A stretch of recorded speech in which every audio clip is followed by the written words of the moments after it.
Live only on the zone. He silenced Britain's best. Usyk, the Brit Raker, but now the dynamite is ready to explode. One night, one shot at Undisputed. Usyk versus Dubois 2. July 19th. Buy now at thezone.com/boxing. So here we are. Fight week. Oleksandr Usyk, Daniel Dubois. Prediction time. I've done my keys to victory. I've given my 2 cents on everything. It's going to be interesting to see the weights on Friday. That's going to be an interesting one. But ultimately, I got to give a pick on this fight. And I keep forgetting. I still can't quite get over this. I'm looking at box rec. I'm going to talk a little bit about the undercard. Going to go over the tail of the tape. This is for the undisputed heavyweight championship of the world. And they have the IBO listed, but they don't have the WBA. I just don't understand. I know box rec have that dispute with them. I just still don't understand that. It's really undisputed. You can't put the IBO in there in place of the WBA. You just can't do it.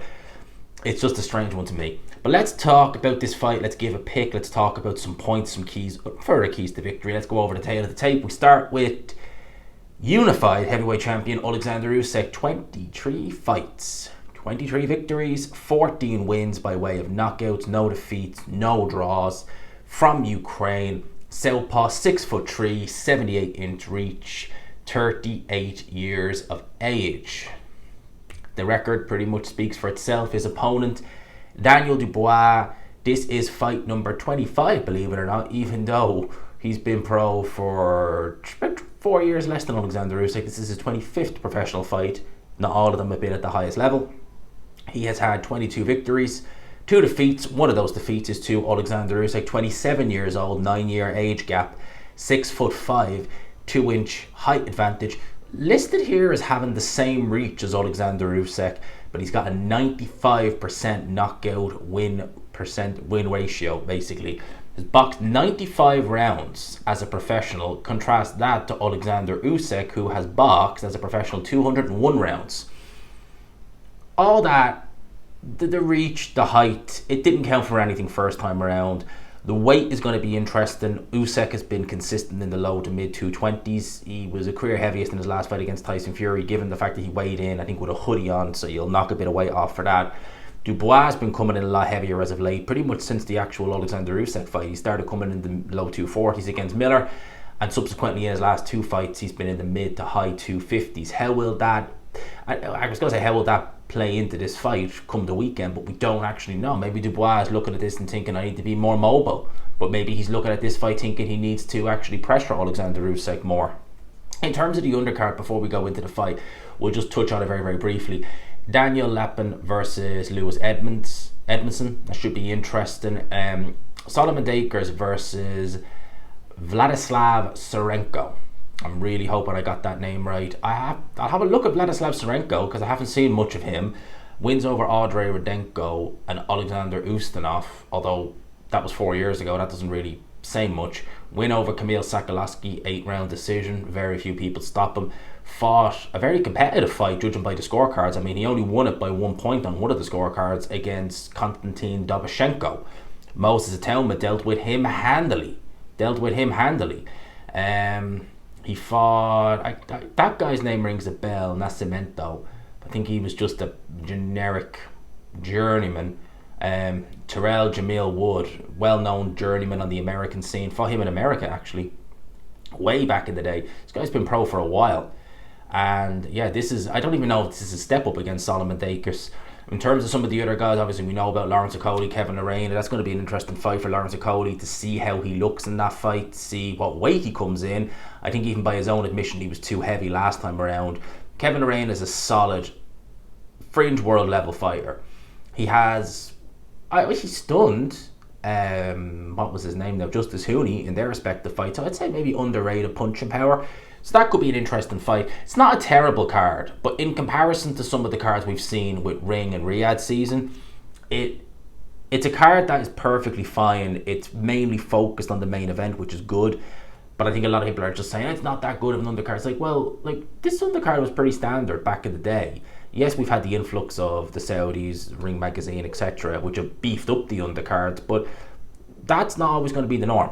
And I think for an event as such, it's mainly going to be focused on the main event, which is fine.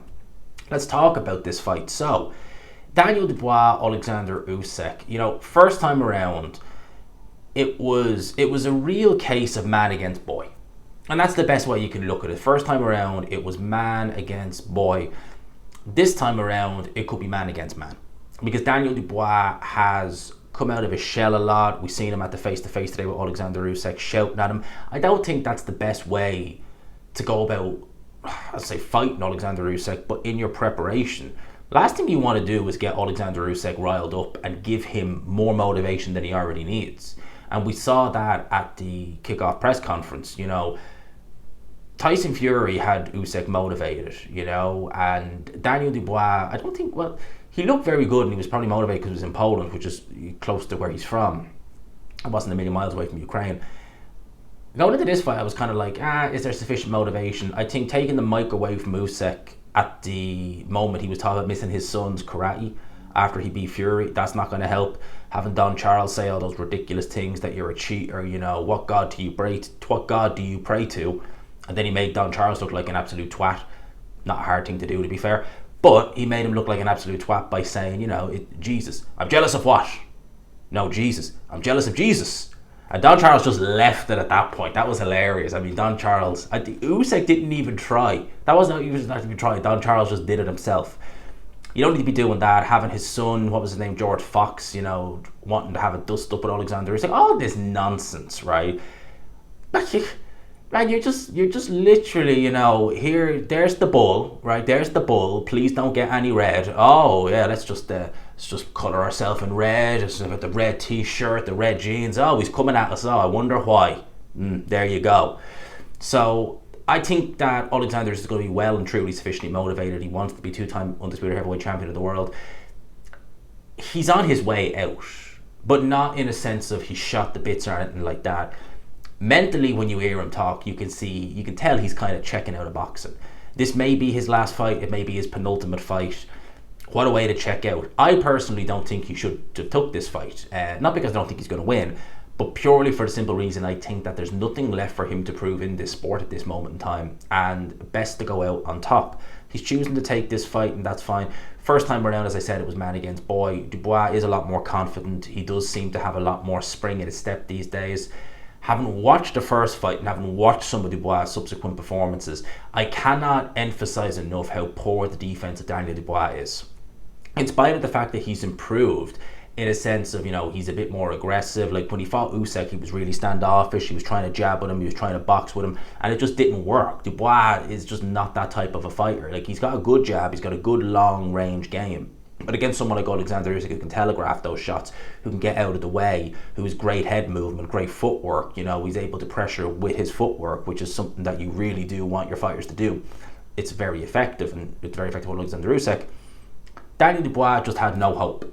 He just had no hope in that fight. He was getting pinned with left hands, left, right and centre. He was getting hit with jabs, right jabs, swallowed up his eye. The one fleeting moment of success he had was when he went to Usyk's body. And he started going to Usyk's body early, having success. And then he ended up landing that shot in round 5. It was deemed low by the referee immediately. Anyone saying, you know, oh, well, you know, I want evidence that was low. You can watch the replays. The commentary team for DAZN said it was low as well. They were instantly like, yeah, that's low. The WBA of all people who reviewed it didn't order an immediate rematch. Why? Because it was ruled low. So there you go. They're independent. They're not backing Oleksandr Usyk or anything. They're just saying, well, it's clearly low. That was the one moment of success he had. Usyk, people say he milked the 5-minute rest. Okay, so someone says you have a 5-minute rest. I mean, like, how do you milk that? You have 5 minutes to rest. All right, how long are you going to take? 5 minutes. He's really milking those 5 minutes, isn't he? That he's entitled to under the rules. I'm just saying. So that was the fleeting moment of success he had in that fight. And after that, round 6, Usyk really started to put the tempo up. And ultimately he was able to break Daniel Dubois down mentally more so than physically and stop him in 9 rounds. Dubois, I think, will be a lot more on it mentally in this fight than he was in the first one. But I think, truthfully, what he needs to do early is try and establish his jab. He needs to go to Usyk's body, legit this time. All right, legitimately go to Usyk's body, not let them stray low. Don't be deterred if they do go low, because obviously, look, it's boxing. Sometimes it's not intentional. You see that with certain shots. You can tell it's not intentional. They're not intentionally straying low. It's not like, you know, what's that guy's name? France. No, it wasn't. You know, I can't think of his name now. The guy who fought Riddick Bowe, name just Galata. It's not like Andrew Galata where he's just throwing mad low blows. It's not like Orlando Salido where he was throwing combinations low against Vasily Lomachenko. Someone straight low, don't be deterred by them. Try and attack Usyk's body. Try and establish that jab and double up on the jab. You know, Dubois was popping out a good jab, but he wasn't doubling up on it. And Usyk was able to just slip it, counter with a right hand or with a left hand. And there you go. That was part of the problem. Dubois was very standoffish. He needs to not be so standoffish. And one of the reasons why he doesn't need to do that is because I don't know how Usyk's going to handle the pressure and the physicality of Dubois. That's one thing we need to look at. But second of all, Dubois is so upright that he's just an open target for that southpaw left. You saw it against Filip Hrgović. Hrgović able to land the right hand. Well, I think if Usyk gets that defensive version of Daniel Dubois, and Dubois, as I said, he's never been slick, then Usyk probably won't be able to miss him with that left hand. So Dubois is just going to have to go for basics and just keep the high guard. He doesn't have the biomechanics to be able to, you know, dip and move. If you go back and you look at the Hrgović fight, right, you look at the early rounds, like rounds 1 and 2, he's actually trying to dip under some of Hrgovic's shots. So like he's maybe seeing a jab coming and he's looking to slip it. You know, you duck down, you duck under the shot, you roll, you slip it, and that's fine. He's just so tight and upright that when he does that, he's actually off balance. And he's just not able, basically, I just think the head, the body, the feet just don't work in tangent. And he's even more off balance and he's open for more shots then. So I think just this stereotypical guard up high, try and block that. And you do run the risk because then, you know, you're open up for hooks and uppercuts on the inside from Usyk, which, you know, having that high guard does allow you to get hit with those shots. I think that's the best course of action, and just try and back Usyk up to the ropes, not give him a chance to move. And at the end of the day, he's 38 years old. Work those 38-year-old legs. We know Usyk's fitness is phenomenal. It really truly is. It's absolutely incredible, the fitness he has. But work those 38-year-old legs, see what you can do, and ultimately see if you can tire him down the stretch. It's a 12-round fight at the end of the day. A lot can happen between rounds 1 and 12. We know that. You can have a purple patch like Fury did in their first fight, and then, you know, the guy just takes over. You can have a great round like round 9 Anthony Joshua had in his fight with Usyk, and then they're getting peppered with shots in round 10 to 12, basically. So a lot can change, a lot can happen in a fight. That's what I think Dubois needs to do early. For Oleksandr Usyk, get that left hand going. You know, Oleksandr Usyk, pause with that jab, he leaves it out and he moves it up and down constantly. So even without throwing it, you're looking at it, you're thinking, well, what way is he going? What way is he going? Oh, he's hit me with a left hand. That's what Usyk's going to need to do. He was able to avoid some of the big right hands from Daniel Dubois very early on to the head and was able to counter very effectively.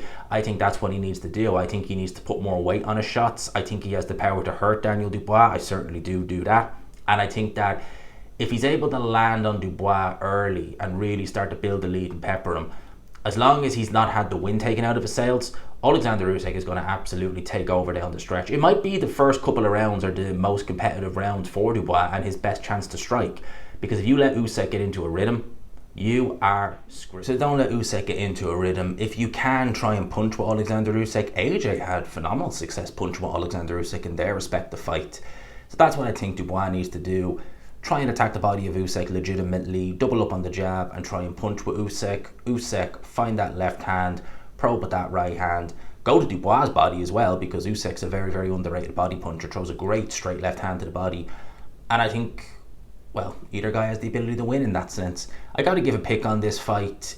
It doesn't have the same feel as the first fight. The first fight I was very soundly picking Oleksandr Usyk to win. Soundly, right? It doesn't have that same feeling of one-sidedness necessarily. This one feels different. A lot of people are thinking it could be an upset. I don't think it's in the air.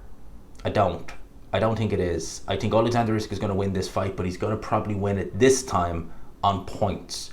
Probably unanimous, but it'll probably have a reasonably close scorecard in it, if you know what I mean. But I think Oleksandr Usyk is going to win this fight on points. But I could be wrong. We'll be doing a live watch along on Saturday, of course, for this fight. Absolutely. And I'd love you to join me there. Let me know your thoughts in the comment section below. Until then, people, I hope you enjoyed it. Smash the like button if you could. Hit subscribe, of course, as always, if you haven't already. And until next time.